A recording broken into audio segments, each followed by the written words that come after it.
అందరికీ నమస్కారం. నా పేరు ఉమ. ఈరోజు నేను 'విజయానికి 5 మెట్లలో' సమయం విలువ గురించి ఒక పారాగ్రాఫ్ చదవబోతున్నానండి.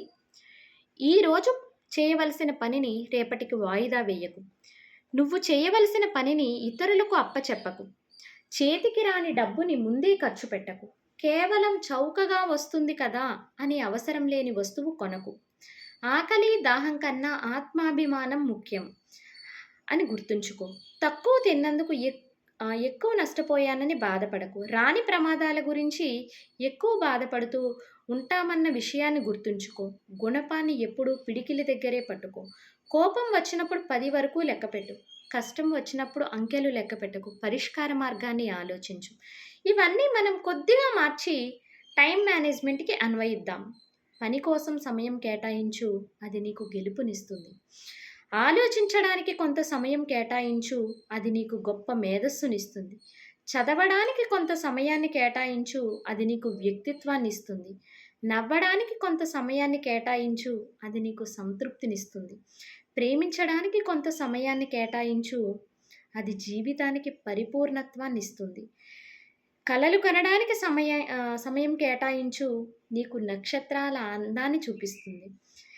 క్రీడలకి సమయాన్ని కేటాయించు. అది నీకు యవ్వనాన్ని ప్రసాదిస్తుంది. ప్రార్థించడానికి సమయాన్ని కేటాయించు. అది నీకు అస్తిత్వాన్నిస్తుంది. ఇన్ని ఆహ్లాదకరమైన పనులు నిర్వర్తించడం కోసం దేవుడు మనకు సమయం ఇచ్చాడు. సద్వినియోగపరుచుకోవడం మన విధి. అదే టైం మేనేజ్మెంట్.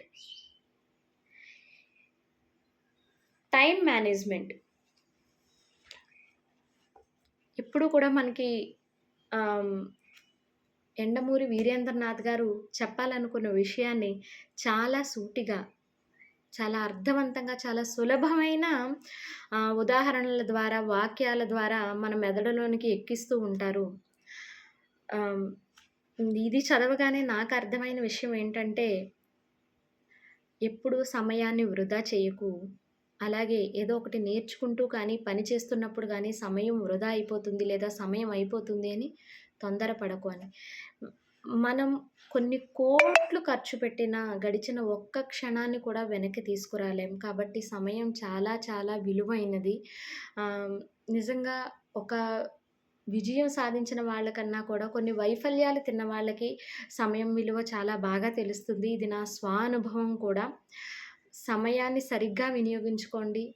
ప్రపంచంలో అత్యంత విలువైనవి ఏమైనా ఉన్నాయి అనే వాటిని మనం ఒక జాబితా రూపంలో రాసుకుంటే గనక ఖచ్చితంగా రెండవది సమయమే అవుతుంది. మొదటిది ఆరోగ్యం అవుతుందని నా భావన. Thank you.